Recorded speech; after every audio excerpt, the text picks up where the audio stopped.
we will now enter our Q&A portion of the meeting. Just as a reminder, we've been noticing comments coming in. I'm going to also speak louder.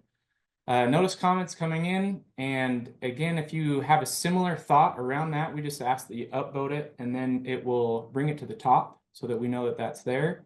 If it's a unique comment, go ahead and type that out. We're going to try to get through as many as we can tonight, but just to be respectful of everybody's time and what we've said, we will end at 7. So just keep that in mind. If we don't get to it, again, we just welcome you to come to our meeting tomorrow in person. We have our list of panelists here. We've got Tyler Faddis, he's our UDOT project manager. Tyler Allen, our UDOT environmental program manager, introduced them already. We got Wyatt Woolley, he's our UDOT communications lead.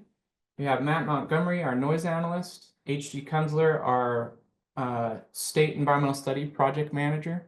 These guys' screens are all popping on, so thank you guys for that. Justin Peterson, our environmental lead, and Sean Larson in place of David Bassett, he's our traffic lead. Jeremy Christensen, our design lead. Myself, again, I'm Craig. I'll be reading through some of the comments, and then Duke Richardson, he'll also be moderating for us as well as we go through. So with that, I think we will just jump right in. I'm going to stop sharing this screen here so that we can all see all the different panelists online. And let me sort these here by the most upvotes. Looks like I can start with this one, Duke, and then if you want to read the next one, go with that. So on my side, it looks like Rulon Wood has the most upvotes. It says, have we considered or can we please construct sound and traffic barriers along the outside of the corridor to preserve the well-being of neighborhoods affected by the expansion? So that's a good common question. Everybody really, it's kind of one of the things we anticipated with noise. So I think we'll start with Tyler Allen and then finish with Justin Peterson if he has anything else to add. Oh, that's great. Thank you. Noise is one of the biggest questions we get on a project like this, and I've seen a few questions on our Q&A thing going on about noise. First of all, yes, we have conducted a noise analysis for this project, and we do have, we looked at 15 locations where a noise wall may be placed. 12 of those walls are recommended for further consideration and balloting by the impacted residents in the area when we do get to that point of construction. And in this particular question, we are looking at building most of these walls on the outside of the frontage road system so that they can have the most benefit for those front row receptors. I've also seen questions about what is an impacted receptor. An impacted receptor is somebody who has a noise level that's projected to be more than 66 decibels, or if it increases more than 10 decibels above what it is currently. So, I mean, there's a lot of things we can get into with the noise study and look into those, but that kind of gives you a high level of what we're looking at. But yeah, so 12 walls recommended out of the 15 that we looked at. Justin? Oh yeah, that's what I was gonna say. Justin, anything? Nothing to add. No, good job. Okay, perfect. Great. Thank you. On to our next question. This one came from an anonymous attendee, and I think this is going to be a difficult one to answer, seeing that we're in the environmental phase right now. But Tyler Faddis, could you speak to us a little bit about this question? How long will each neighborhood be affected by construction activity? And maybe shed a little bit of light on the project life cycle and where we're at in that process. Okay, so yeah, that would be a difficult question to answer. Typically, when we advertise for a project and the contractor is selected, there are some timeline parameters that they have to meet, but that schedule is the contractor's ability to construct the road. And so we definitely don't know the exact time frame of when each development or community will be impacted. That totally depends on the contractor's schedule, how he bids the project, how he plans to construct the road. But there is a timeline of when he is expected to finish the project. As far as the schedule goes, right now we're just in the beginning stages of planning. When this project does become, or it does become funded and we're able to advertise this project, there is no funding available right now for this project, so we don't know when we're advertising this project. And so there's no time frame for construction right now. Perfect. Thanks, Tyler. Yeah, I think something that's always tough for things is environmental is happening and it seems like it's around the corner for construction, but definitely it's just one of the pieces, you know, for the next phase that just allows construction funding to even be obligated. So we're still a ways from that. So a good question. Oh, HG, anything to add to that? Yeah, just kind of emphasize one point, to add on to what Tyler was saying. Yeah, no funding has been identified, but it is a process. Once that funding is identified, I think as we were showing previously in the video, there is a cycle or a process to get to construction. And so once funding is even identified, then we need to go into the design. And it's likely that this type of project, how large it is, it will probably be phased. And so as Tyler is mentioning, it's really hard at this time, difficult at this time to identify what that phasing would be or what that project, when it will be constructed in your neighborhoods. But just as we approach that time frame and we get to final design, we'll probably be reaching out and helping you know when those things are going to happen. And there will likely be a public outreach at that time to help you know what is happening in your neighborhoods. Yeah. Hey, HG, this is Matt Parker with UDOT. I just wanted to add in there that we usually do not dictate to the contractor how they build it or in which order unless we have a really good reason, just because sometimes that drives the cost up of the construction because we're dictating to the contractor how to do it rather than them saying, I have a more efficient way or a better way to do it. So we try to avoid that. Great point. Great. Thank you, guys. Yeah, a lot of variables definitely that come into that. So, all right, this next one here this is also a pretty tricky one. It has to do about in-depth design. So, read this here and then probably have Jeremy start with this. Let's see, I'm going to stop sharing for a second. Okay. Exit from Sunrise Meadows and Taos neighborhoods is already difficult certain times of the day, especially with school start and end times. How will this be addressed? Also, the safety and flow of our school traffic is already bad. With the Alpine School District split and no bus routes to some of the nearby neighborhoods, how will this be handled during and after construction? So that's a tough one. I think maybe if we could try to talk about the first one, Jeremy, and then Yeah. second part. Yeah. So as part of this environmental process, we went to great extents of meeting with communities, with the city, with the school district as they were at the time. We met with them. They explained the new schools that will be coming in and the plans for the future. As far as how this will be coordinated for start and end times with the school, how will safety and flow of traffic happen? A lot of that will come down to the final design and what we call limitations of the contractor. And that's something that UDOT does on every project. It tells the contractor these certain roads need to be open during these time frames. It'll be heavily coordinated during the final design with the school district, whichever one it may be with the split of Alpine. And all of the traffic control operations, all of that, especially on a project this size, will be heavily communicated with the community, with the school districts. I've been on a number of these size projects, and there's typically a public involvement effort that's pretty substantial to make sure everyone's informed. The school districts will also get out the information to all the teachers, the students, and the parents so they understand where there are closures, what's the safe routes to school and all of that. It all happens in final design, but that's a heavy consideration that's always put into the design. Thank you. I think, let's see, Duke, you have anything else from anybody else to add on that? I think, again, it's just very variable with, construction and timeframes. And again, there's a lot of coordination that still needs to happen with final design, so.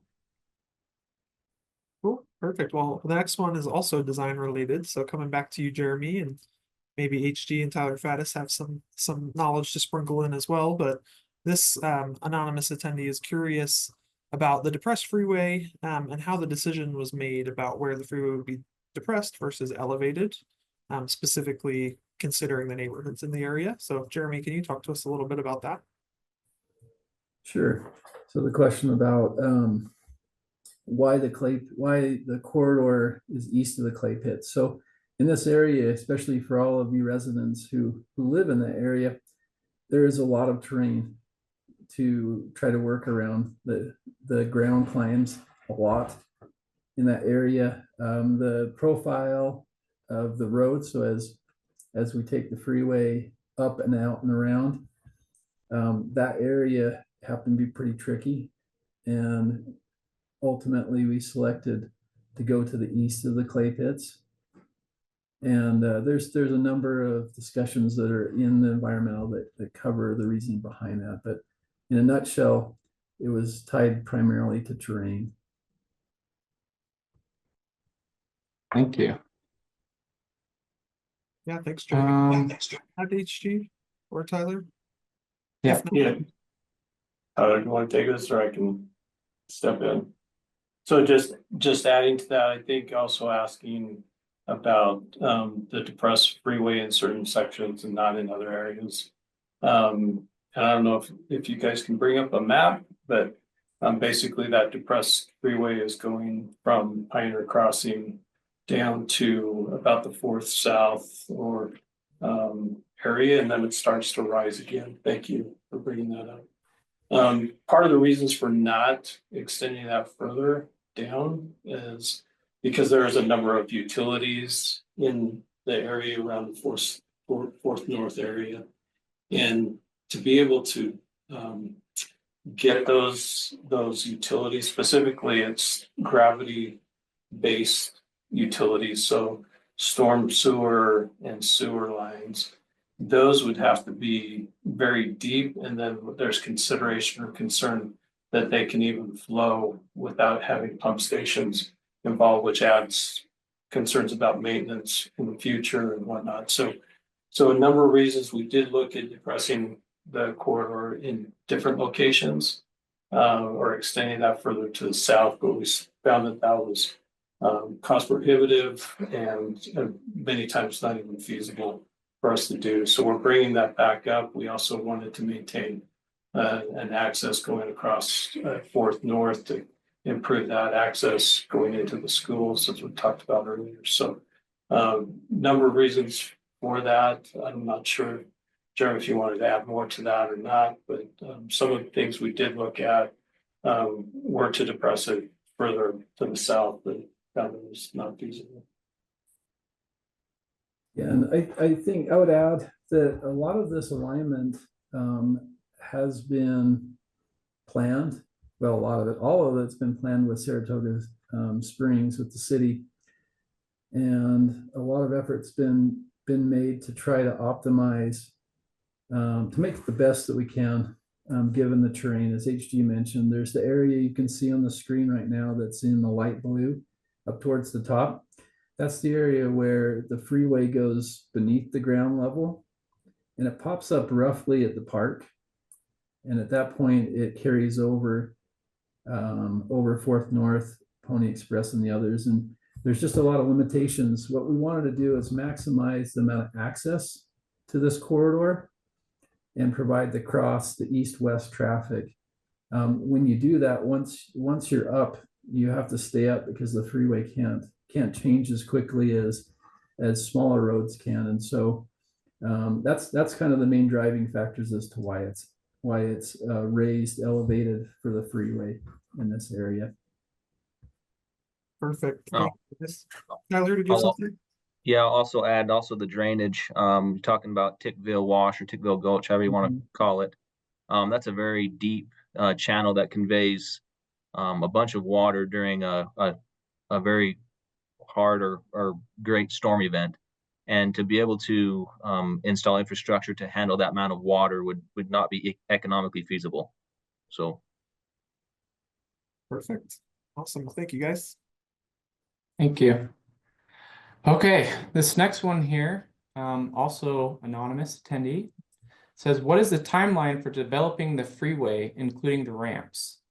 So I think maybe Tyler Faddis, if you want to start with this, I feel like what we're kind of getting at here is we've talked maybe a little bit of schedule of phasing. You know, I know that we talked that right now we're in the environmental phase, so that's just the first step. But then I think when we talk about how it will actually be delivered, I think that there's probably 2 phases with, you know, when the freeway comes versus the expressway and so on. yeah, and I think HG touched on this a little bit, but the beginning phase, when construction does start, most likely we will start with the higher priority, the highest demand of traffic, which would be the freeway frontage road section that ends at Lariat Boulevard, constructing the freeway and frontage roads. And then the second phase would be the expressway, where the demand is not as high and not needed to a full development of that corridor at this moment. Great. Yeah, that's great. Anything else to add, phasing wise or anything? Yeah, just maybe add something to that and specific, and Tyler did mention this, that first, and this is all speculative again, as we mentioned before, really, as Matt mentioned before, that it really depends on the funding that we have and the contractor that is out there. And we're just anticipating that based on the funding, it would likely occur that those frontage roads with the freeway section would be built first. And then when in the future, when that main part of the freeway would be necessary, then that would be constructed. And then you would make those ties between the frontage road and the freeway system once those become open or ready for traffic to happen. I hope that makes sense. So those ramps, as I understand the question, is looking at those ramps and those connections won't happen until that main line is constructed. Yeah, I think HG, a good example of this that people might be familiar with is 2100 North right now. That one was built from the outside in. So frontage roads first, and then they're coming back and they're infilling the freeway. Mount View corridor to the north in Salt Lake County is also another really great example of this. So but yeah, so lots of nuance there, but no, that was great. Thank you. Craig, this is Matt again. But then on the SR 73 segment of Corey Ride, we're looking to do both phases, you know, the frontage roads and the freeway at the same time, just because the way the funding was done. So it really depends on how we're funded and if and when we're funded. Great. No, thanks, Matt. Appreciate the clarity. Yeah, great. Okay, perfect. All right, our next question comes from Joy, and it's another one about noise. I know we've talked a little bit about noise so far, but I'm curious, Matt Montgomery, could you talk to us a little bit about where people can go to find some more information about the noise study and how they can get those details? Sure. Maybe you could pull up the QR code for people to take a second to scan. And then we do have some figures as well that we could show of some of the noise wall locations. Yep, and I think on screen, you guys could see this is from our video and this will be in our boards. But yeah, if you scan here, it'll take you right to the noise section that talks about that analysis that's been done, like Matt was saying. And then these will take you to the figures. This just a summary here, and then these next thing here, if you guys are ever really interested in understanding the noise policy, give this a scan and watch that. It's a pretty good video that talks about how UDOT's noise policy works. But yeah, did we want to, Matt, show specifics of these potential walls now, I guess, is like a preview, or? It could be good just to spend maybe 5 or 10 seconds on each slide, just so people have a better understanding of where these walls are. The blue being Okay. these walls, and the orange, not proposed but not recommended walls. Okay. And we're going from north to south on these two. That's right. Yeah, so that's, yeah, good clarification there. So these figures came right out of the document, so you should be able to find them there. So the intent here is that you're familiar, this will look familiar if you go in there and you read about it. On the right-hand corner here, it'll kind of change as the figure walks down the corridor to the south. So it'll kind of give you locations of where those are at. And then make sure you look at the legends down here. This will give you an idea of proposed versus not proposed or recommended for balloting. So yeah, so 1 of 6, 2 of 6. This one goes a little bit more to the south here. Again, blue being proposed for balloting, orange not proposed. And I guess since we're clarifying, a little point of clarification, Matt, could you tell us the difference of why we talk about proposed for balloting versus not proposed for balloting? Sure. Without going into too much detail, there's certain criteria within the noise policy a barrier needs to meet in order to be recommended for balloting.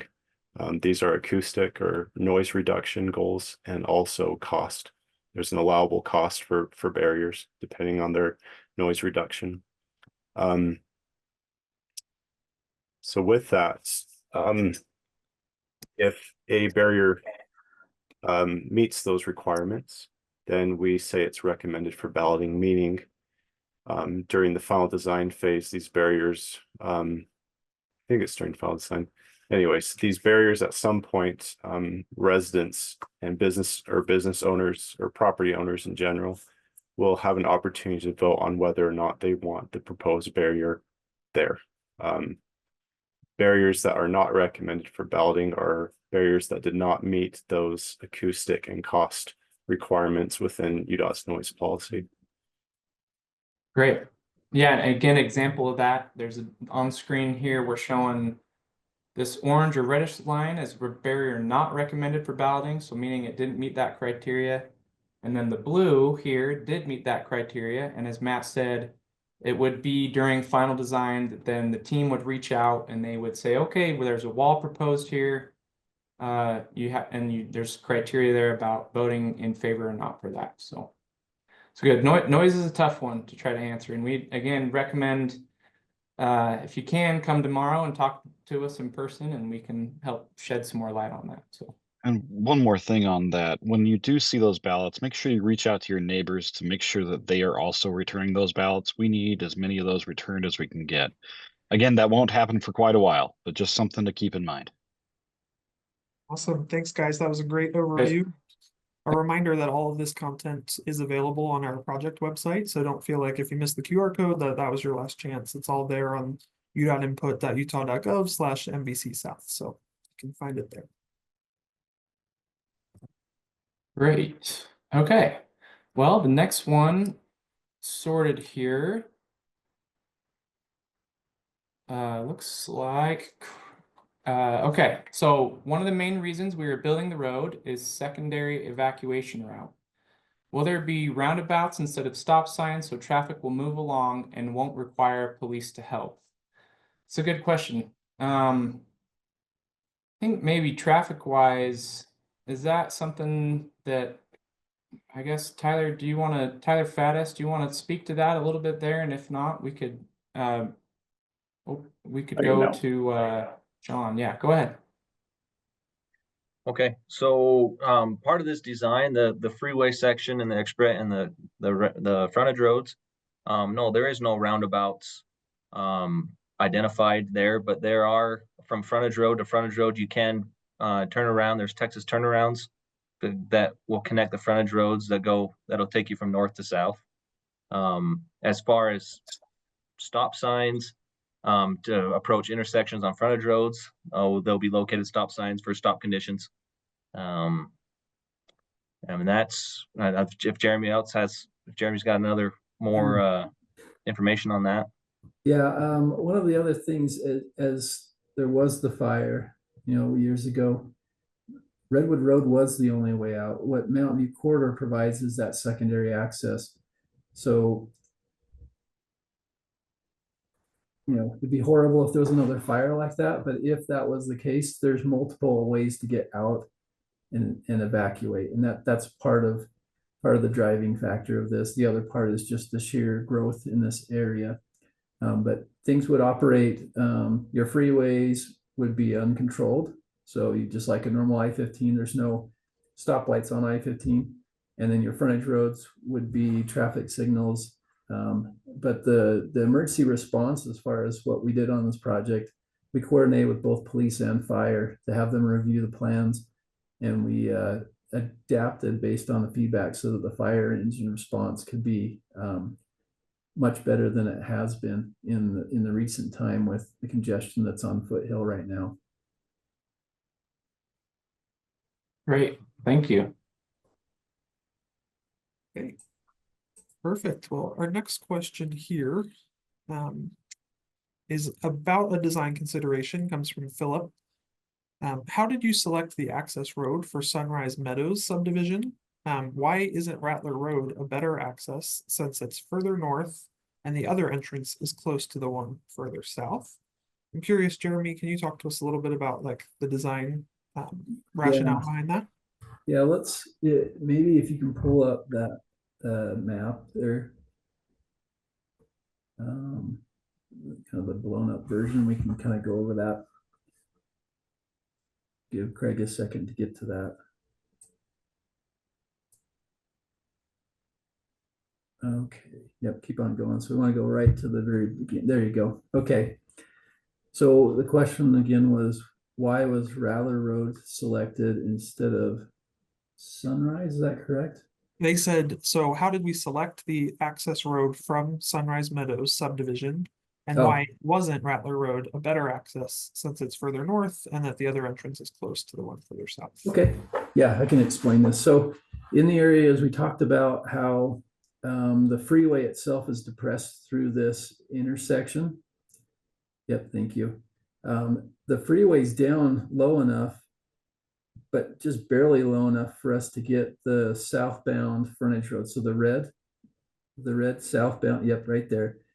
It's still low enough that we can get through, but it's climbing to be able to get over Buffalo Drive and then following Fourth North, which we talked about has all the complications of deep sewers and storm drains, which would be extremely difficult to put underneath. And then just to the south of there, we have Tickville Gulch. So the reason why Rattler was not selected to go across, but Buffalo Drive is tied to the profile of the freeway itself.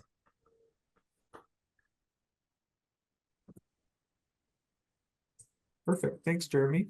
Appreciate that. Great. Yeah, thank you. This next one, we will go to James. Why is vehicle mobility? Oh, let me stop sharing here so you can see.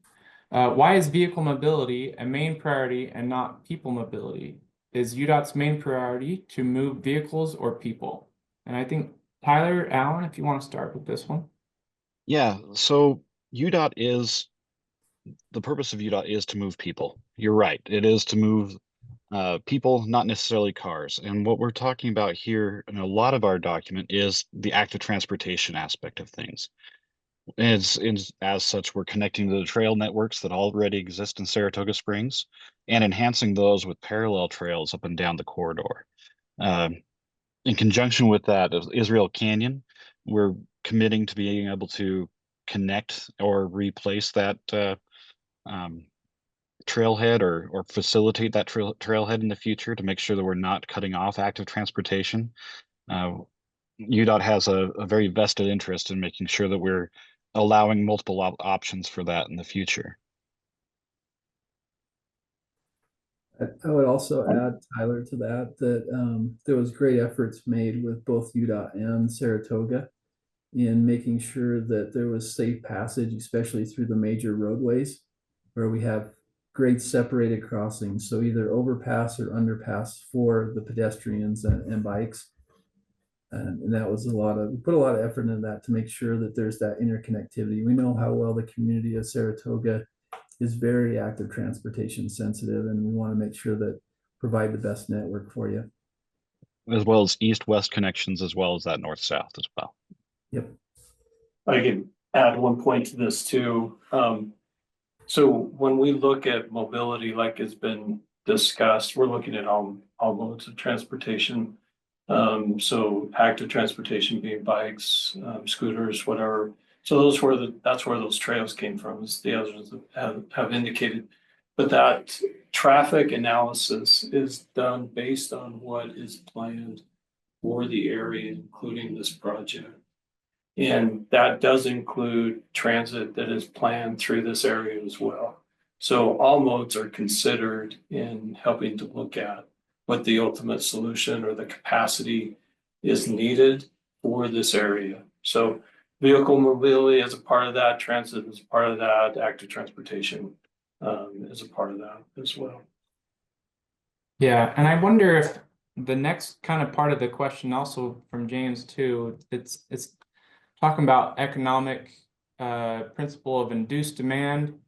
So I'm going to read that. And I wonder if maybe we can kind of tie these things together because they're kind of closely related. So consider how the economic principle of induced demand makes it so expanding the highway doesn't solve traffic congestion in the long run. Has there been any cost-benefit analysis done to spend the money on expanding rail connections that will take more cars off the road? I don't know if we can tie that in maybe to the traffic stuff that you're talking about. Yeah, I can take a crack at this again. We're looking at all modes, and there are other routes that have planned bus routes on those that are considered in this area. So all of those are evaluated as part of what the ultimate solution is. When we look at, but it's based on the reality of those transit systems being utilized. So there's a percentage that we are considering as part of that overall analysis. And so that's what we want to look at is in reality, what is expected to be used. And then that's where our analysis goes to. It would be great if there were higher demand to use transit, but we're looking at what reality is so that we can be looking at what the facilities are that are necessary based on what is being planned in the area by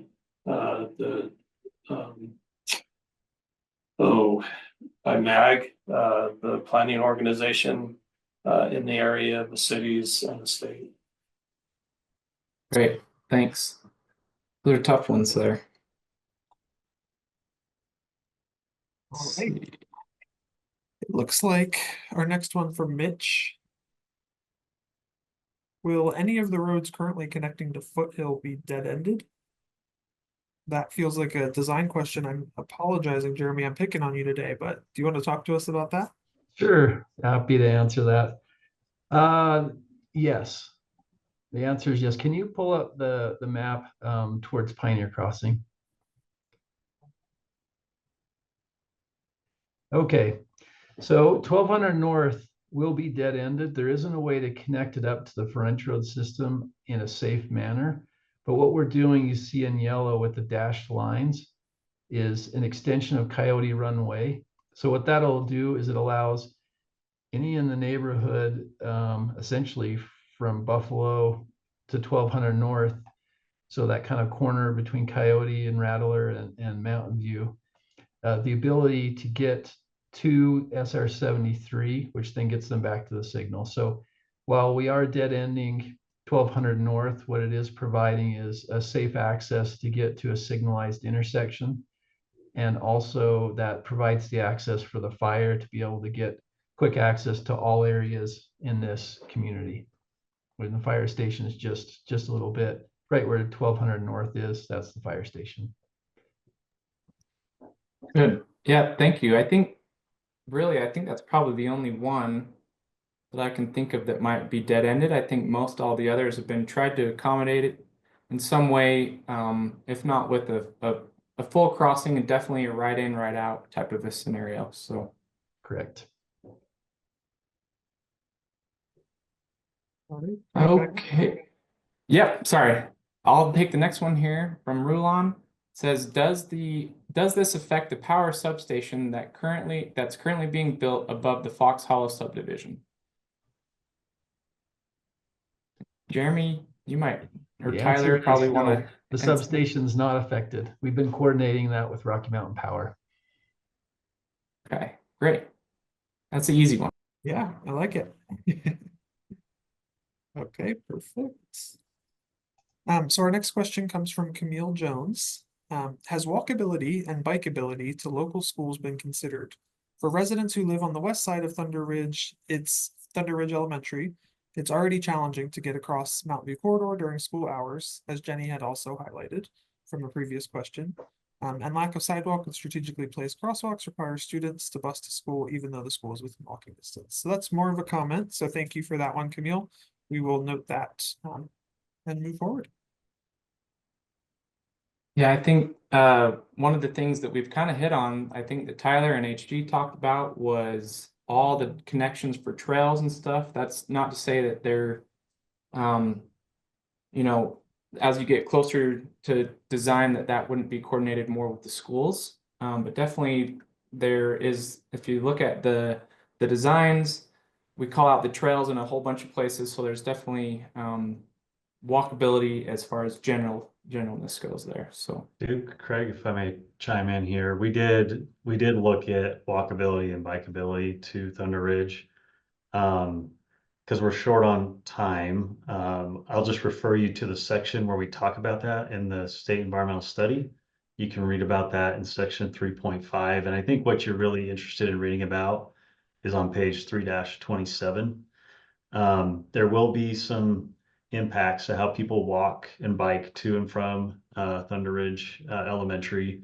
One of the things we did is we added a shared use path underneath the freeway at the intersection with Talus Ridge Drive, so that people will have more space buffer from traffic crossing underneath the freeway and going through those frontage road intersections, so that people can still walk and bike if they choose. great. Thank you. I think we got time for one more, maybe. We can go with this one on the top here is from Katie. Says, are we worried about disrupting migratory routes of certain animals? What measures can be taken to reduce animal/vehicle collisions? So Tyler Allen, want to start with that? Yeah, thank you, Katie, for the question here. When we're looking at these migratory routes of animals, we're looking at mostly the deer, the pronghorn, that sort of thing. We don't have anything currently on the books for as far as wildlife fencing or anything along those lines. That's more of a final design situation. When we see what the situation on the ground is at that point, depending on how the development of Saratoga Springs has been going up to that time and what sort of migration we see at that point, then we might warrant some wildlife fencing in locations. We have a tool that we use that tracks where wildlife collisions happen. And if we see hotspots along in the on the Redwood Road area, we can kind of understand that might be translated up to this corridor as well. So then we can look at where we might place fencing if we end up having to. But really, that's a little bit farther along. As development happens, a lot of those animals will move out of the way. Right. Thank you, Tyler.